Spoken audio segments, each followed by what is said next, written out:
जो man and animal conflict होते थे, ये तो कई सालों से चलता आया है।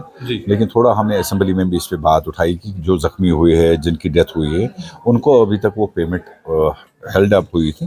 तो आज डेफो साहब ने ये शुरुआत की, रेंजर साहब भी साथ थे। करीबन 22 लाख के अमाउंट हमने आज डिस्ट्रीब्यूट किया। 9 जिसमें एक की डेथ हुई थी, उसको 5 लाख रुपए जो डेथ हुआ था। इक्विपमेंट्स की ज़रूरत है, स्टाफ की बहुत ज़्यादा कमी है।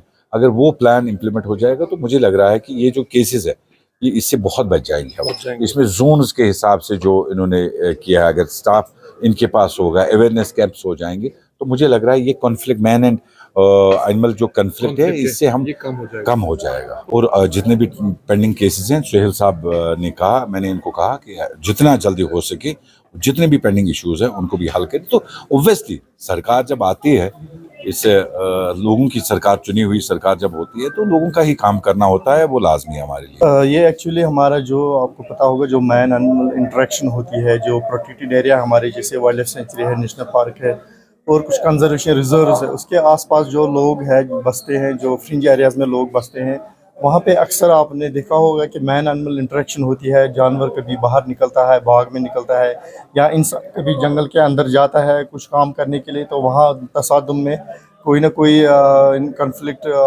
हमेशा होता ही रहता है। तो इसमें जो ज़ख्मी और जिनके बदकिस्मती से अमवात होती है, तो उनको फिर थोड़ा सपोर्ट देने के लिए हम थोड़ा सा फाइनेंशियल इसमें उनको एक्स-ग्रेशिया रिलीफ दे देते हैं। तो इस साल हमने साउथ कश्मीर में लगभग 60 से 70 लाख का अभी तक हमने डिसबर्स कर दिया है डिफरेंट एरियाज़ में। जैसे रिसेंटली हमने त्राल में एक इवेंट किया था, वहाँ पे हमने लगभग 20 लाख दे दिया था। फिर कोकरनाग में 20 लाख दिए थे, और यहाँ पे लगभग 22 लाख का हमने दे दिया, ताकि जो फ्रिंज एरियाज़ में जो कन्फ्लिक्ट में बेचारे लोग जो तसादुम में ज़ख्मी हो जाते हैं, उनको थोड़ा सा सपोर्ट मिल जाए, क्योंकि वो मेडिकल बिल्स वगैरह उस चीज़ को थोड़ा काउंटर करने के लिए गवर्नमेंट की तरफ से थोड़ा सा इनको सपोर्ट मिलता है। और इस हवाले से गवर्नमेंट जो है आजकल है बहुत सीरियस है, और लोगों को सपोर्ट करना, लोगों की हेल्प लेना, लोगों को इन्वॉल्व करना डिफरेंट इनिशिएटिव्स में, तो ये हमारा एक कंटिन्यूस प्रोसेस रहेगा। हम कोशिश यही करेंगे कि लोगों को जल्द से जल्द जो है इनका एक्स-ग्रेशिया रिलीफ उनको मिल जाए। दूसरा, हमारी जो मीटिंग थी, वो हम जो अवेरा आडो वाइल्ड लाइफ सेंचुरी है, इसका हम एक 10 ईयर का मैनेजमेंट प्लान बना रहे हैं।